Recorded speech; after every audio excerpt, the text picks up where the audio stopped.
We thank Mark.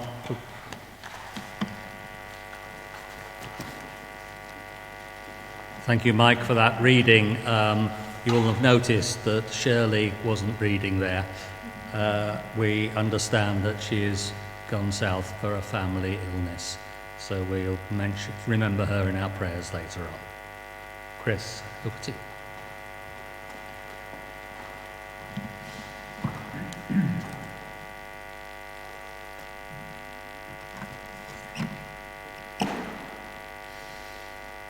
Most Friday mornings, you'll find me making a batch of cheese scones. If my timing is right, they will almost be ready when my friend arrives for coffee. By the time she's opened the front door, inhaled the smell of fresh baking, walked the length of the hall, and come into the kitchen, she has a broad, relaxed smile on her face. I fill the cafetiere, slide the hot scones onto a plate, ready to be lathered in cold butter. We settle down to a cozy couple of hours chat, banter, even a little gospel gossiping, a gentle nod to the hospitality and table talk, reminiscent of Martin Luther, who explored so much theological thought over meals in his home with friends, visitors, and colleagues. For us, it's a time of relaxation, reassurance, refreshment, and resetting. I'm sure all of us can recall occasions when the smell of cooking has brought a smile to our faces, a relaxation of our muscles, and a sense of welcome and belonging.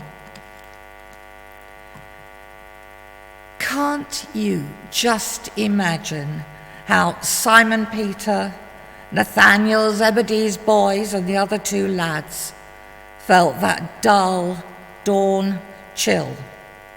The lads felt in that dull dawn chill as they approached the shore.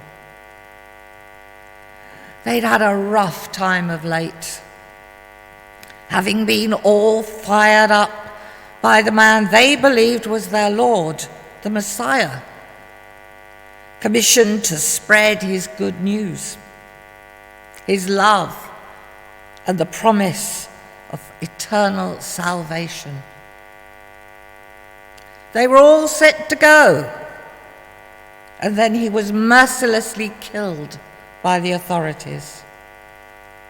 There was no preaching and teaching for them anymore, and they hadn't got the self-confidence to launch out on their own without knowing that Jesus would be there to guide and support them. Then there was all that confusion surrounding his apparent resurrection and occasional reappearances. So what did they do? They reverted to the comfort of the familiar, one that would give them some financial and emotional support, and the space to try and make sense of all that had happened. They got in the boat and they went fishing. We all do it. We go to the byre or the fields to check the livestock on the farm, mend a fence or a dike, do the stock taking, tidy up the house.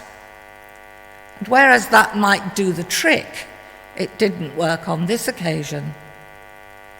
After fishing all night, they had not caught a thing. How cold and frustrated they must have felt. So when someone from the shore called out suggesting that they try their nets on the other side of the boat, they were probably too tired and fed up to argue. And bingo, there it was, the catch of a lifetime, and the adrenaline started pumping again. Can't you just imagine the excitement, the exhilaration, and the broadening smile of disbelief growing across their faces? What's more, they pick up the scent, the welcome scent of cooking fish on the breeze, and hear an invitation to breakfast. What better way for Jesus to revisit his disciples than within the context of a meal, prepared by himself with love? He creates an atmosphere of warm, friendly fellowship, one in which he can reassure them that all will be well.